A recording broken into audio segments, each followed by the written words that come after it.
இப்போ பாருங்களேன், கேட்ப விதமாக தப்பிச்சு வந்து அழகா அது இனிமையான குரல்ல சூப்பரா பாடி நிற்கும். ஒன்றும் இல்லை, கொஞ்சம் லூஸு தான். நான் பார்த்து ஏதோ பாடும் பாடும் வித்தியாசமாக பாடி ஏதோ பண்ணி நிற்கும் பாருங்களேன். நன்றி சொல்ல உனக்கு வார்த்தை இல்லை எனக்கு, நான் தான் மயங்குறேன் நெடுங்காலம் நான் புரிஞ்ச தவ. முடிச்சிட்டிங்களா? இப்போ ஒன்று பார்த்துட்டீங்க, இன்னொன்று வரப்போகுது, அதையும் பாருங்க. அதுவும் அவன் என்ன தப்பிச்சு வந்ததுன்னு நினைக்கிறேன். இவங்கள ஏன்டா கும்பிடுற? இவங்களை கும்பிடாம வேற யாரை கும்பிடுறது? அப்படி என்னடா பண்ணாங்க? ஏண்டா சிஎம் சார் ஒரு குட்டி கதை சொன்னார்ல, உங்க அப்பா எங்கதான் இருப்பாருன்னு சொன்னாங்க. அதான் தேடிக்கிட்டு இருக்கேன். எங்க உங்க அப்பாவையா காணோம்? அந்த அப்பாவை தேடி தேடி இந்த உலகமே ஒழிஞ்சு போச்சுடா. அந்த அப்பாவை கண்டுபிடிச்சு கொடுத்த தெய்வம்டா. அந்த அப்பாவை யாரா என்ன தெரியுமா?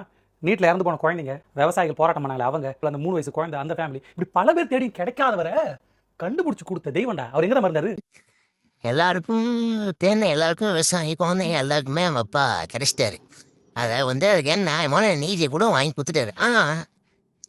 புத்தம் அரைகுறையா லூஸ் தனமா பைத்தியம் மாதிரி பேசினே சுத்தினுங்கண்ணான்.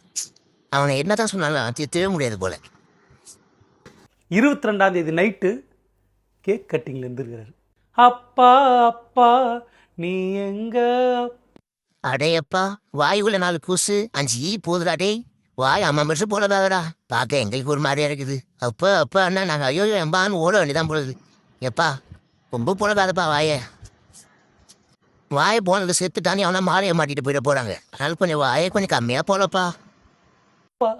கேக்கு கட்டிங் நீ பண்ணியா அப்பா? தேடி பார்த்தேனே காணோம் உன்ன. பர்த்டே செலிப்ரேஷன் பண்ணியா என்ன அப்பா? உனக்கு பிறந்தது தப்பா? கண்டிப்பா நீ போறது தப்பு தான். அதுல என்ன உன டவுட்டு? தப்போ தப்பு. தெரியல.